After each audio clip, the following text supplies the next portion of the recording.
ठंडी दिसंबर की रात थी। घड़ी लगभग 11:45 दिखा रही थी। घना कोहरा पूरे रास्ते को निगल चुका था। रोशन, जो कॉलेज से लौट रहा था, अपनी बस मिस कर चुका था। हार मानकर वह स्टेशन की तरफ चल पड़ा।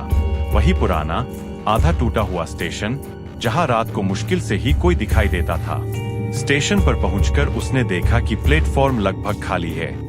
ऊपर लगी टिमटिमाती ट्यूबलाइट अजीब तरह से फड़फड़ा रही थी। चारों तरफ बस धुंध और सन्नाटा। रोशन को थोड़ी घबराहट महसूस हुई, लेकिन उसने खुद को समझाया, बस कुछ ही देर में ट्रेन आ जाएगी, डरने की कोई बात नहीं। वह एक बेंच पर बैठ गया। तभी उसे लगा कि बेंच के दूसरे छोर पर कोई बैठा है। उसने नजर उठाई तो वहां एक बूढ़ी औरत बैठी थी। सफेद साड़ी, झुकी हुई कमर और चेहरा कोहरे में धुंधला। बेटा, इतनी देर में घर क्यों जा रहा है? बूढ़ी औरत ने धीमी आवाज में पूछा। रोशन ने सहज होकर कहा, बस छूट गई थी। आप? औरत मुस्कुराई।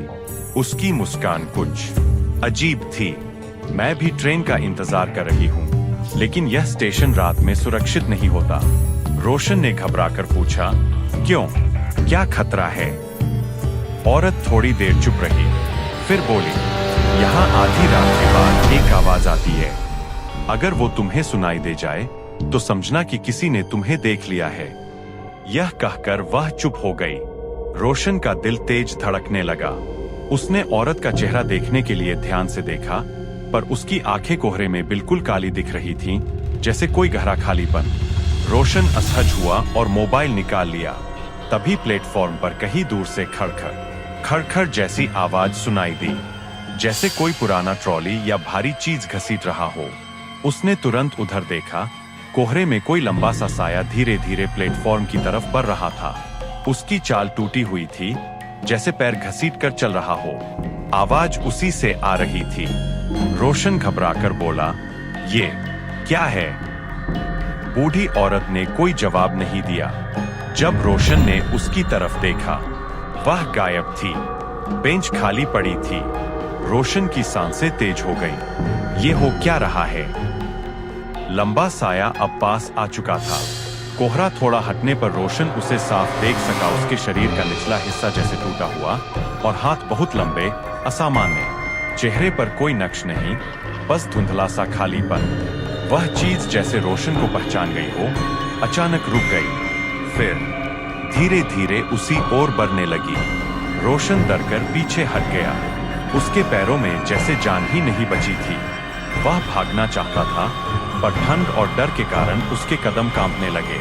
तभी स्पीकर से तेज आवाज आई, ट्रेन प्लेटफॉर्म नंबर 2 पर आ रही है। रोशन को होश आया। प्लेटफॉर्म 2 दूसरी तरफ था। उसे वहीं भागना था। उसने हिम्मत करके दौड़ लगा दी। पीछे से खड़खड़ की आवाज तेज होती गई। वह चीज भी दौड़ने लगी। उसकी चाल अजीब लेकिन बेहद तेज। रोशन प्लेटफॉर्म 2 पर पहुंचा और देखा कि ट्रेन धीरे धीरे रुक रही है।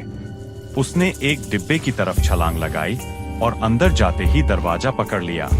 जैसे ही वह अंदर गया, बाहर से साया ट्रेन तक पहुंच गया। उसने हाथ बढ़ाया, लंबा, पतला और ठंडा, जैसे धुआं और हड्डी मिलकर कोई आकार बना हो। लेकिन ट्रेन चल पड़ी। साया धीरे धीरे पीछे छूट गया और कोहरे में गायब हो गया। रोशन ने चैन की सांस ली। डिब्बे में सिर्फ कुछ लोग थे। उसने सोचा कि अब सुरक्षित है। वह खिड़की के पास बैठ गया। कुछ सेकंड बाद उसे बगल से एक धीमी, जानी पहचानी आवाज सुनाई दी। मैंने कहा था न बेटा, आधी रात के बाद आवाज सुनाई दे तो समझना कि किसी ने तुम्हें देख लिया है। रोशन का दिल रुकने जैसा हो गया। उसके बगल वाली सीट पर वही बूढ़ी औरत बैठी थी। उसकी आंखें अब बिल्कुल काली थीं। उसके होठों से निकलती ठंडी सांसें सीधे रोशन के चेहरे को छू रही थीं। और उसके पीछे की खिड़की में वही लंबा साया ट्रेन की बराबरी में भाग रहा था। रोशन ने चीखने की कोशिश की, पर आवाज ही नहीं निकली। बूढ़ी औरत मुस्कुराई, अब तुम भी देखे जा चुके हो। ट्रेन रात की धुंध में गायब होती गई और उस स्टेशन पर किसी को फिर भी खड़खड़ की आवाज सुनाई देती रही। 6:19